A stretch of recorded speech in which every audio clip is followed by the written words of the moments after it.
Boo. Anyway, hello and welcome to. I'm not really a review, like I've kind of been calling it a review, but it's not really a review. But for all intents and purposes, a review of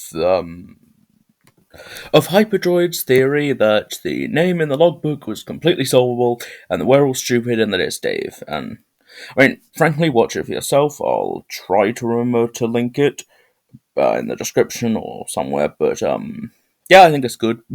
Not much more I can say. I'm afraid. I think it's really good, and I think it makes complete sense. I think it's completely consistent. I think it uses the mirror very well, which, considering the mirror appears in FLAF, Five Laps of Freddy's, that feels very, like, the fact a mirror is in Five Laps of Freddy's, admittedly, it's a handheld mirror, which is weird, but it is nice, like, that makes sense. However, he says that Dave, the Altered, so Dave is the name of Altered, which I completely agree with, 100% makes sense, and therefore Cassidy, name of Faded.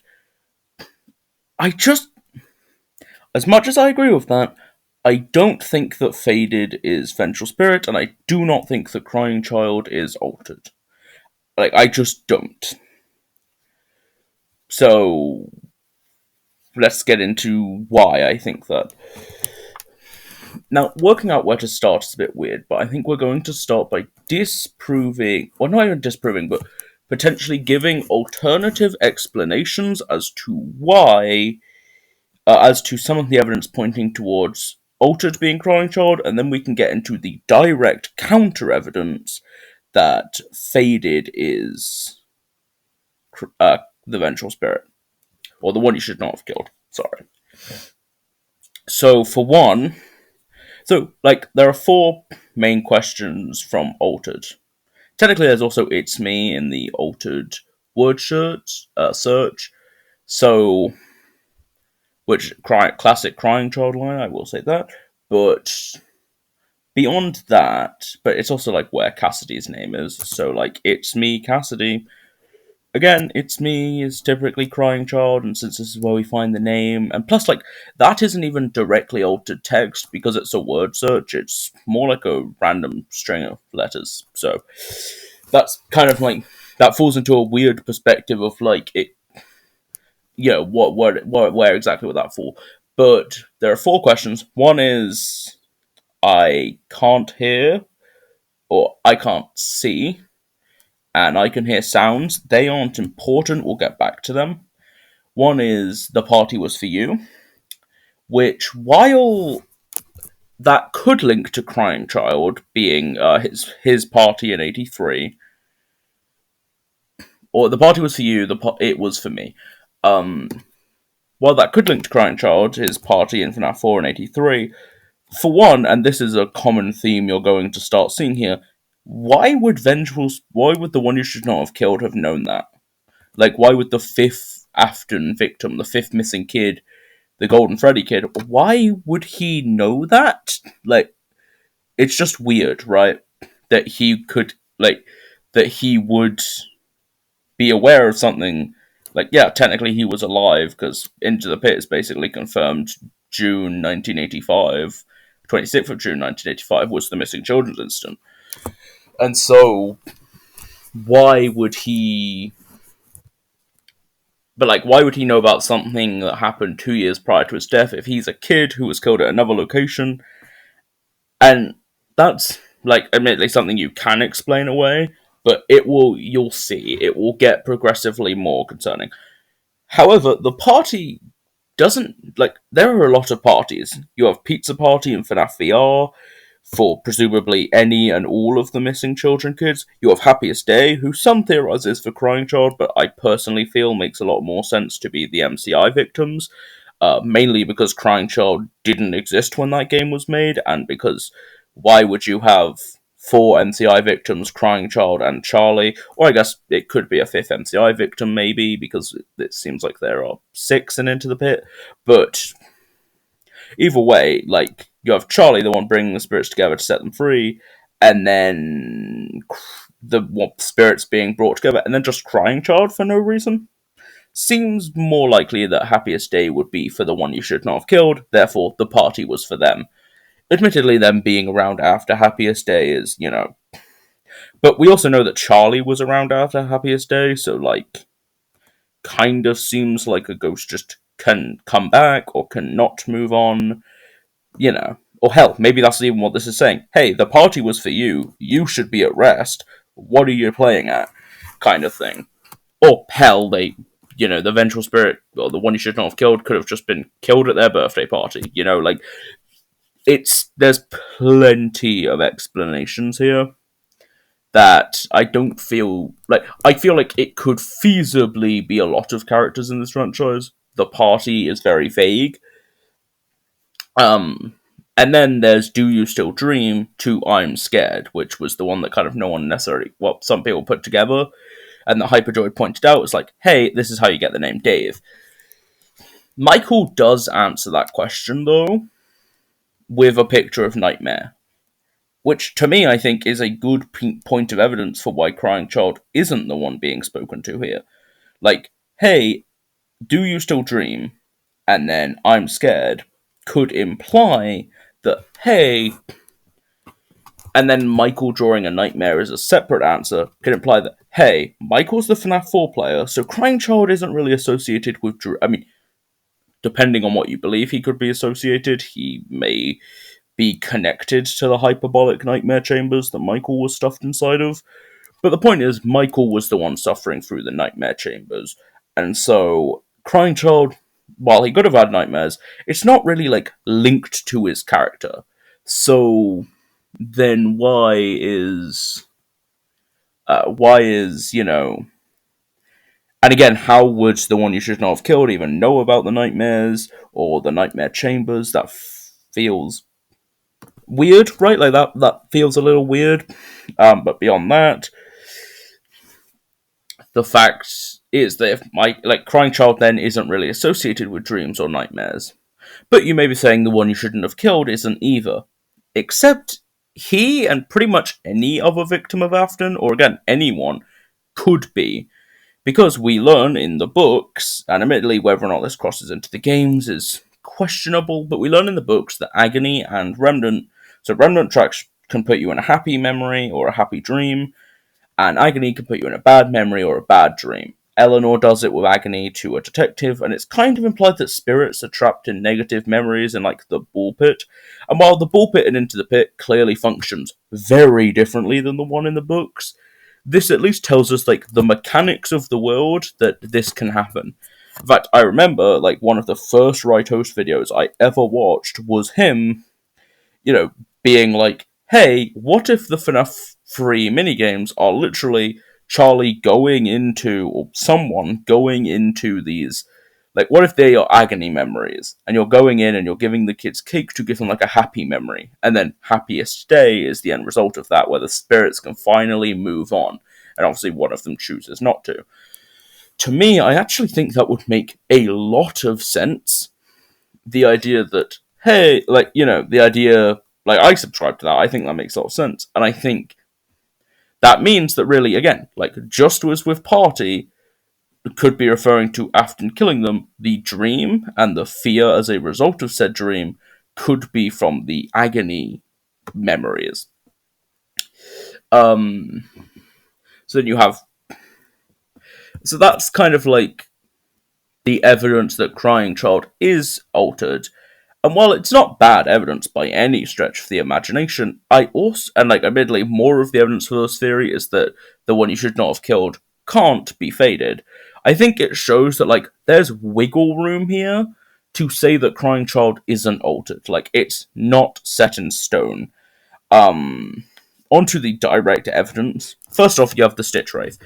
This is what made everyone think that it was the one you should not have killed and Crying Child in the first place, really. And the fact is, we've just got the parallel the wrong way around. You have literally the book stand-in for the one you should not have killed in Andrew. He's the one who can't see. And as we learn, Altered can't see. And guess who the one who can speak is? Well, it's the kid who died of a head-related injury, whose dad talked to him through a plushie, who, ends up being in control, he can move it, he can talk, and Crying Child is the one pretty much saying, it's me all the time. right? Like, that's Crying Child. So he seems to be like, he's the one who can talk. He's maybe the one in control. Meanwhile, Jake, or, well, that's who the parallel is, obviously, just isn't. I mean, hell, Jake dies in a hospital bed of a head related injury, and his dad speaks to him through a plushie using a walkie talkie. Like, he has a direct Crying Child parallel, about as clear as you can get, without just having it be Crying Child, basically. And then you just do have the book version of The One You Should Not Have Killed. And again, like, the one you should not have killed in the Stitch Wraith is the one who can't see, and Altered is the one who can't see, ergo, Altered is the one you should not have killed. And therefore, Jake would be Faded, the one who can see, the one who can talk. There are obviously some other, like... Well, here's the thing. Faded knows things that just couldn't possibly be known about by anyone who isn't an Afton. So unless the one you should not have killed is an Afton, which is not something I'm going into today, but I mean, like, it's technically not impossible, it just feels very unlikely. Unless the one you should not have killed is an Afton and was around to see kind of FNAF 3 and FNAF 4, and FNAF 4 and beyond, basically around FNAF 4, which seems unlikely because we don't see any evidence of that. And there's nothing indicating that one of the missing children is Afton's own kid or anything like that. Crying Child as... like, Crying Child makes more sense to be Faded, because Faded basically, Faded has to be an Afton, and I'll prove it. Faded knows things about the Afton house, such as, there's the What Do You See page, or like, do these seem familiar to you? With all of the different toys and like the phone from the FNAF 4 house. There's, is your favourite ride as a kid the carousel? And was your favourite phone or was your favourite toy as a kid a purple telephone? I want to point out the phrasing of these questions. As a kid implies that the person the question is being asked to is no longer a kid, which is not the way that ghosts get referred to in this franchise. If you die a kid in this franchise, no matter how long you've been around, you pretty much always get referred to as a child. So, therefore, to specify as a kid implies that the person being asked is Michael. Which, again, is important. Plus, Michael answers the whole "do you still dream" question, which, is pretty important, because that shows that, like, at least in Michael's mind, some of these questions are directed to him and Altered, and so therefore some might only be towards him. Further on, we just know Crying Child's favourite toy as a kid wasn't the purple telephone. It's not in his bedroom in the 8-bit minigames. There's no evidence he ever had a special connection to it. He calls the plushies his friends, and obviously is taking advice from Psychic Friend Fredbear, or at least, like, is around him. So it implies that, like, his favourite toys are his plushies, and Psychic Friend Fredbear especially, whereas the purple telephone, no such connection. To me, it makes more sense that this is Michael's favourite toy as a kid being passed down to his younger brother. And again, carousels, the main two are FNAF 2, where Michael might have been, or Fall Fest, 1970, as seen in Help Wanted 2, and if that's true, then just, like, Michael might have been around for that. Crying Child almost certainly was not, so it feels more, which kind of gets into the whole thing of, like, could Michael be the protagonist of Secrets of the Mimic? And I think there's a decent shot at that, and I think that would be really good narratively. It could answer a lot of Afton family questions, but bringing it back, Michael has a much higher chance of having gone on a carousel as his favourite ride. Even does he still talk to you next to the Fredbear plush? Like, that seems to be implying that Crying Child is being asked these questions. But the Fredbear plush is ultimately just Afton speaking to him through the plushie, or at least is at one point at the end. So, is the he Fredbear, or is the he William? And I think it's more likely that the he is William. Now, but also, let's just take a step back and stop thinking about who's being asked these questions and start thinking about who's asking the questions. Faded. How could Faded possibly, even if it is the Fredbear plush, How could Faded know about the Fredbear plush? How could Faded know Michael's favorite toy? How could Michael know Michael's favorite ride? How could Faded even know that Michael was in the nightmare chambers? The fact is, they just couldn't unless they were one of the Aftons. So either Faded isn't. And here's the thing: we know the names of the Aftons are Elizabeth, Michael, Crying Child. Like, Crying Child is the only one whose names we don't have. So unless this is just introducing another Afton kid, it feels more likely that this is just Crying Child. He would know about all of this. He would know about the Fredbear plush, the Nightmare Chambers, Michael's favorite toy, Michael's favorite ride. He would know about all of that. That would actually make some modicum of sense, right? Also, just if you want to go this far, like, Michael draws his gravestone in the logbook and my name is written on it. From a symbolic perspective, Michael made Faded's tombstone, right? Michael only ever killed one person, and that was Crying Child.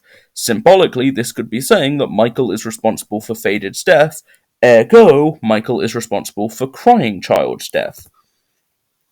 Just as a cool bit of symbology, or like symbolically, and also, again, like, Faded speaks in kind of faded grey writing. Michael had grey text in FNAF 4, Crying Child had white text, and he's now dead, so, like, that's not as big of a connection, but I think it's worth pointing out that, like, greys and whites for Michael and Crying Child seem to be their, like, text colours. Which has some, and possibly Mrs. Afton, depending on what Midnight Motorist is, but, like, I really don't know about that. But the point here, right, is that it makes more sense for Faded to be Crying Child than it does for Faded to be the one you should not have killed. Again, unless the one you should not have killed is an Afton who was around the whole time, or, I mean, another option, that Foxy Bro, like, it seems very unlikely to be clear, but in case Foxy Mask Bro and Michael are two different people, and Foxy Mask Bro is the one you should not have killed, and Foxy Mask Bro is Cassidy, and, like, it's, if they were different people, I think that would make sense, but they aren't, and, like, that's pretty confirmed that they are not different people, so I think, therefore, the second fallback is that this is Crying Child. And then, by extension, Altered is the one you should not have killed. It's kind of all we got, but, we got it. So I think they're right. Dave is the name of Altered. I just think that Dave is probably the name of the one you should not have killed, and Cassidy Afton is the name of Crying Child. For one, think of the names of the missing children. Fritz, Gabriel, Susie, and Jeremy. Jeremy, especially, is just the name this franchise uses whenever it wants to just have an extra name. It's its go-to name. Susie and Gabriel, fairly common names. Fritz, a little less common, admittedly. And then you have Dave, right? Dave, about as basic a name as you can get. To me, that feels more like it makes more sense for Dave to be the name of a missing kid than to be the name of one of Afton's kids. Especially because all of Afton's kids, like, it's William, Elizabeth, Michael, and Dave? I mean, yeah, it could be short for David, but then why wouldn't you just have it be David? You could have had another question in there, like, I'm sure it would have been perfectly doable. So, then why have it be the shortened name, Unless the reason for that is that the Aftons are the ones with the long names that get shortened. Cassidy to Cassie or Cass. And then Dave is just the name of one of the missing kids. So again, between the Stitch Wraith parallels lining up way more for Altered to be the Ventral Spirit and for Faded to be Crying Child, the fact that Faded knows things about the Afton household dynamic and that what was in the Afton household, something that the one you should not have killed, the fifth MCI victim, whatever you want to use, like, just would not know, just could not know. Like, even things like Michael being in the Nightmare Chamber. Like, I personally feel that those, to me, make it very hard to say it's anything else. I would need to see a very convincing argument for why. So thank you for watching, and hey, it's at least now we've got two canon names for these characters, though.